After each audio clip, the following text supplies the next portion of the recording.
guys, talagang kinikilabutan ako sa ipinapaabot ng ating kaibigan, no? Kasama pa rin natin siya. Mayroon siyang sinishare sa atin. Ito, sabi po niya, hindi na talaga maiwasan na makasagupa din kayo ng malaking sakuna, kalamidad, dahil po sa mga sign. Kasi hindi talaga ordinaryo ang mga sign. Talagang nakatadhana na po talaga yan dito sa atin, mga idol. Yun.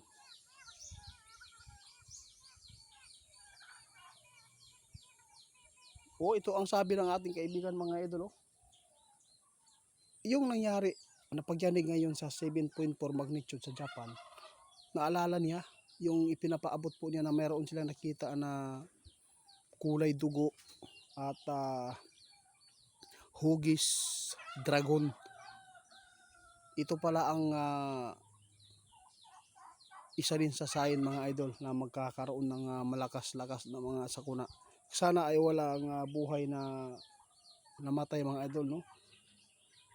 Dahil nakatadhana na po daw ito, mga idol. Yung sign ngayon na nakikita natin dito sa atin, mga idol, ibig sabihin nito nakatadhana na talaga ang mga sakuna o kalamidad. Kaya paghandaan na lang po natin ang ipapaabot lang ng kaibigan.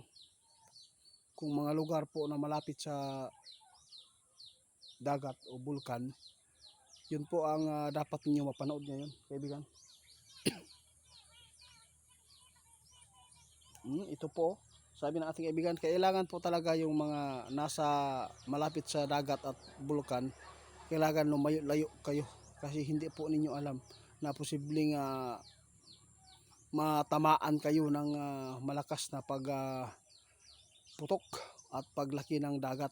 Dahil sa sinabi ng ating kaibigan, natatakot tayo dahil napakarami po ang malapit sa dagat, mga idol, at doon sa area ng mga bulkan, mga idol, marapit sa bulkan. Kasi kahit distansya ka man, kapag totally talaga na magputok yan, posibleng marami din pong magkaroon po ng malaking problema, no, kaibigan? Paano lang ito, kaibigan, kung magpapatuloy po ang init dito? Ikining init, mga idol, isa din po ito sa sign pa, magbibigay pa ng trigger sa panahon.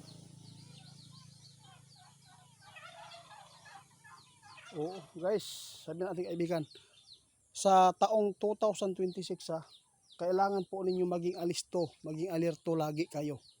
Yun po lagi ang sinasabi ng ating kaibigan. Huwag po tayo na magpupunta sa mga matataas na mga building, no, tulad po sa mga mall, ha.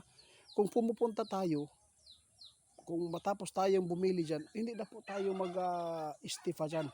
Kailangan po natin na makalabas agad doon pagkatapos natin bumili. Hindi naman po natin sinabi na hindi kayo pumunta doon sa mall. Punta lang kayo. Basta hindi lang po kayo magtagal. Kasi hindi natin alam, pag naabutan kayo ng malakas na lindol, talagang papanik ka.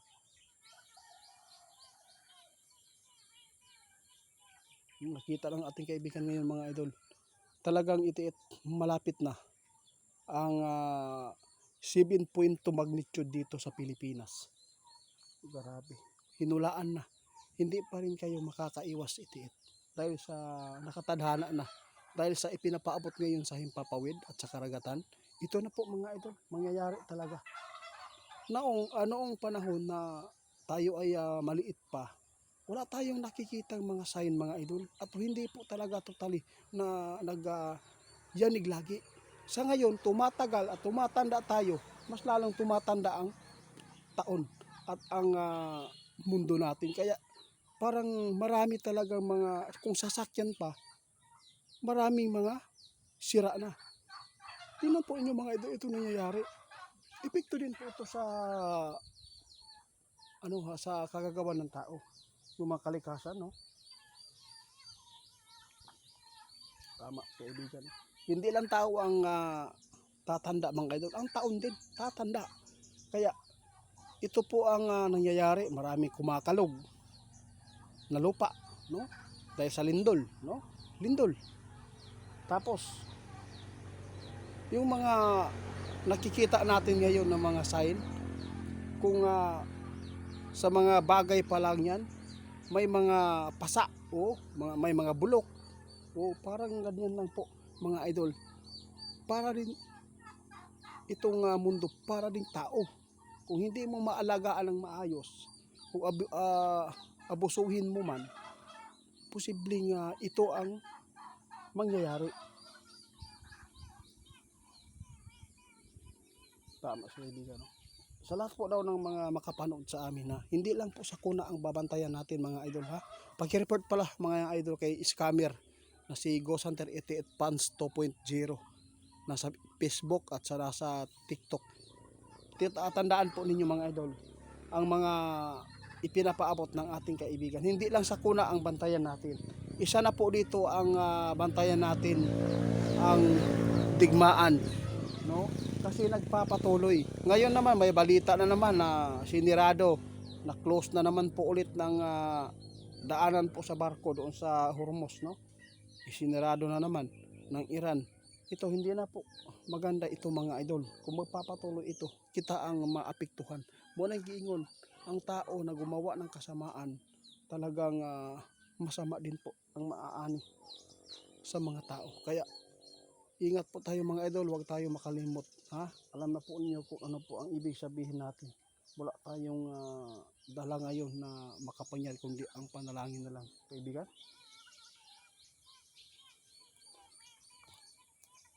Sige, salamat. Umalis na si kaibigan mga idol. Ha? Pasensyahan na po ninyo mga idol kung ito man po ang lagi namin napaabot. Kasi hindi naman po nakakasira ang good news sa tao. Pero mas maganda yung mga ganito mga klaseng mga impormasyon ipaabot para makapag-ingat tayo. Lahat po ng mga OFW nasa ibang bansa, shout out sa inyo. Maraming salamat sa inyong suporta. Maraming salamat, no? Sa mga lalo na kay Sir John Digia, salamat bro sa iyong suporta bro. Maraming salamat, buong pamilya po ninyo. Shout out.